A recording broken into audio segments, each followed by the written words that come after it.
5, 4, 3, 2, 1. Bang, bang.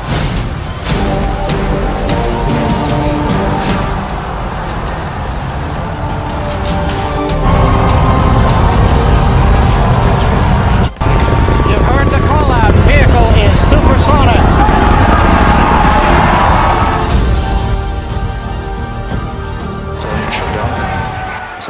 तो यार यहाँ तक तो सभी लोग जानते हैं कि रॉकेट लॉन्च कुछ इस तरह का होता है, लेकिन क्या आपको पता है कि रॉकेट लॉन्च होने के बाद जो रॉकेट कहीं पर जाता है, कोई उपग्रह या फिर ग्रह पर जाता है, फॉर एग्जांपल हमारा जो चंद्रयान 2 है वो चांद पर जाने वाला है, वो लॉन्च तो हो गया है, लेकिन वो किस रास्ते से जाने वाला है, किस रास्ते से होकर वो जाएगा चांद पर, वो क्या आप लोग जानते हैं? अगर नहीं जानते तो देखते रहिए इस वीडियो को, आपको सब कुछ जो है स्टेप बाय स्टेप अच्छे से डिटेल में पता चलने वाला है। तो नमस्ते फ्रेंड्स, स्वागत है आपका हमारे चैनल IQ क्रैकर में। तो चलिए शुरू करते हैं।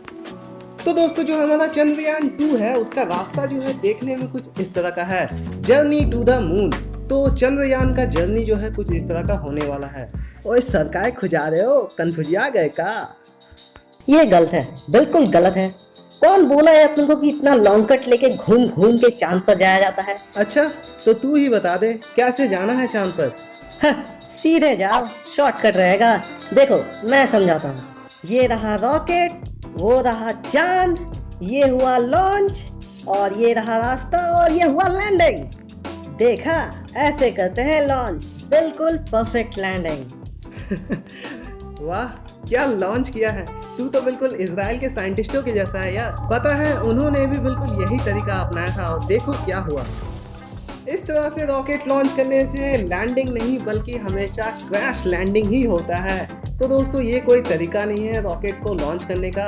आइए जानते हैं कि चंद्रयान 2 को किस तरीके से लॉन्च किया गया है और उसका रास्ता जो है वो किस तरीके से जाता है। तो जैसा कि मैंने आपको फिगर में दिखाया है, इसका रास्ता जो है कुछ इस तरीके का होता है। तो दोस्तों, इस रास्ते को समझने के लिए आपके पास थोड़ा सा रॉकेट साइंस वाला दिमाग होना चाहिए। तो फिकर नॉट, मैं हूं ना, मैं सब समझा दूंगा, थोड़ा सा पेशेंस रखिए। यकीन मानिए, लेक्चर काफी इंटरेस्टिंग होने वाला है। तो चलिए शुरुआत करते हैं बेसिक ऑर्बिटल मैकेनिक्स से। तो ऑर्बिट्स होता क्या है और ये काम कैसे करता है, चलिए देखते हैं। तो दोस्तों, आप लोग ग्रेविटी के बारे में तो जानते ही होंगे। ग्रेविटी क्या होता है, ये हिंदी में हम लोग इसको गुरुत्वाकर्षण बल बोलते हैं। तो दोस्तों, इस ब्रह्मांड में जितना भी मैटर एग्जिस्ट करता है, सबके पास अपना अपना एक ग्रेविटेशनल फोर्स है। इवन एक छोटा सा धूल का कण भी जो है उसके पास भी अपना एक ग्रेविटेशनल फोर्स होता है जो किसी ना किसी तौर पर प्रभाव डालता है। तो दोस्तों, ग्रेविटेशनल फोर्स का एक हमारा सिद्धांत ये है कि जिस ऑब्जेक्ट का मास जितना ज्यादा होगा उसका ग्रेविटेशनल फोर्स भी उतना ही ज्यादा होगा। फॉर एग्जाम्पल, हमारा सूरज जो है वो हमारी पृथ्वी से बड़ा है, तो इसीलिए जो हमारी पृथ्वी है वो सूरज के चक्कर लगाती है, और जो हमारा चांद है वो पृथ्वी से छोटा है, इसलिए हमारा चांद जो है वो पृथ्वी के चक्कर लगाता है एक फिक्स्ड ऑर्बिट में। तो दोस्तों, अगर आप लोग सोच रहे हैं कि ग्रेविटी अगर इस तरह का काम करता है, तो हम लोग भला जब आसमान में पत्थर फेंकते हैं तो वो पत्थर दोबारा से नीचे धरती पर क्यों गिर जाता है? उसे भी तो धरती का चक्कर लगाना स्टार्ट कर देना चाहिए था, पर ऐसा तो नहीं होता। लेकिन दोस्तों, आप ये जानकर हैरान हो जाएंगे कि ऐसा कर पाना भी पॉसिबल है। अगर आप उस पत्थर को अर्थ के एस्केप वेलोसिटी से ज्यादा रफ्तार से फेंकते हैं तो वो भी स्पेस में अर्थ के चक्कर ही लगाता रहेगा, नीचे कभी भी नहीं आएगा। तो दोस्तों, इससे पता चलता है कि हमारा जो वेलोसिटी होता है, स्पीड होता है ऑब्जेक्ट का, वो भी काफी ज्यादा मैटर करता है उसके ऑर्बिट को डिसाइड करने में। तो चलिए एक और एग्जांपल ले लेते हैं। हमारे इंटरनेट के टाइम पर देखें तो सबके अंदर एक मिसअंडरस्टैंडिंग होती है। हम लोग सभी सोचते हैं कि हमारा जो सोलर सिस्टम होता है वो देखने में कुछ इस तरह का होता है, और सभी के दिमाग में यही फिगर है, कभी मेरे दिमाग में भी था। लेकिन क्या ये फिगर सही है? आपको क्या लगता है? ये फिगर हमारे लिए इसलिए बनाया गया था ताकि हमें पता चल सके कि जो पृथ्वी है, सूरज है और बाकी सभी ग्रह है, उनका अलाइनमेंट आखिर किस तरह का है। लेकिन जो हमारा जीनियस दिमाग है वो इसी से अंदाजा लगा लेता है कि पृथ्वी और जुपिटर के बीच का डिस्टेंस कितना है। लेकिन क्या वो सच है? बिल्कुल नहीं, वो सच नहीं है।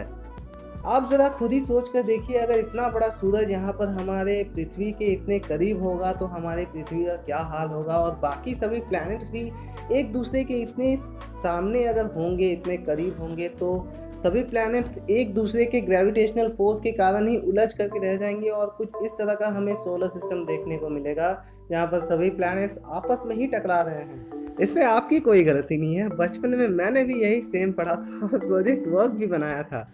तो चलिए, अब हमें ये तो समझ में आ गया कि जिस तरह से हमें बचपन से सोलर सिस्टम को दिखाया गया है, एक्चुअली हमारा सोलर सिस्टम वैसा नहीं है।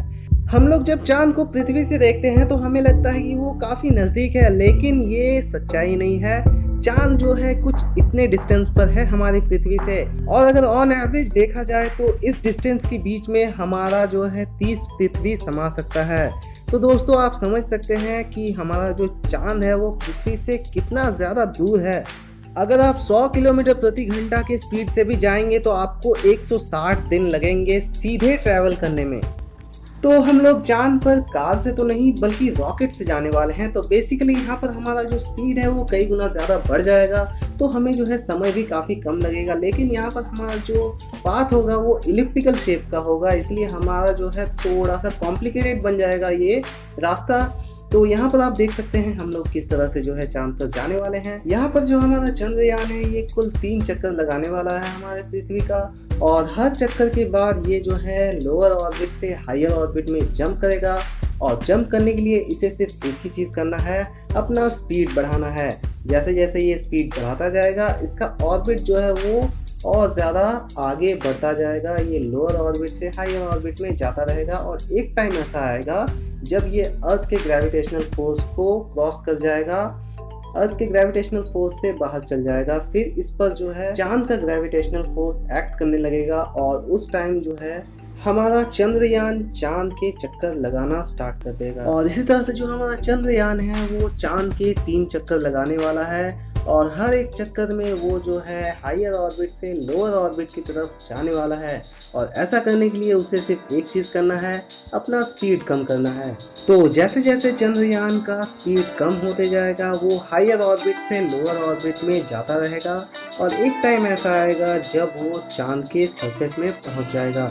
तो दोस्तों, ये था इसका पाथ जिससे कि ये चांद पर स्मूथली लैंड करने वाला है, अगर सब कुछ सही रहा तो। और अगर सब कुछ सही रहा तो ठीक 48 दिनों के बाद आपको फिर से एक खुशखबरी मिलने वाली है कि हमारा जो चंद्रयान है वो 7 सितंबर 2019 को परफेक्टली चांद के सरफेस पर लैंड कर गया है। तो दोस्तों, ये था हमारा चंद्रयान 2। तो दोस्तों, आई होप आपको चंद्रयान का रास्ता अच्छे से पता चल गया होगा किस तरह से ये जाने वाला है। तो अब आप यहाँ पर देख लीजिए कि ये लैंड आके किस तरह से करेगा। तो जो हमारा चंद्रयान 2 है उसमें बेसिकली कोई इंसान नहीं जा रहा है, बल्कि एक रोवर जा रहा है जो कि वहाँ पर पानी का खोज करने वाला है। और ये जो रोवर है ये मून के साउथ पोल में लैंड करने वाला है, और लैंडिंग के लिए ये सिंपली अपना स्पीड जो है कम कर देगा और धीरे धीरे सरफेस की तरफ फ्री फॉल होने लगेगा। और फ्री फॉलिंग होते होते जैसे ही ये सरफेस के नज़दीक चला जाएगा ये जो है अपने थ्रस्टर्स का यूज़ करके एक स्मूथ लैंडिंग करेगा। तो दोस्तों, यही था हमारा चंद्रयान मिशन 2, चंद्रयान 2, जिसमें कि हमारा चंद्रयान कुछ इस तरीके से चांद पर जाने वाला है।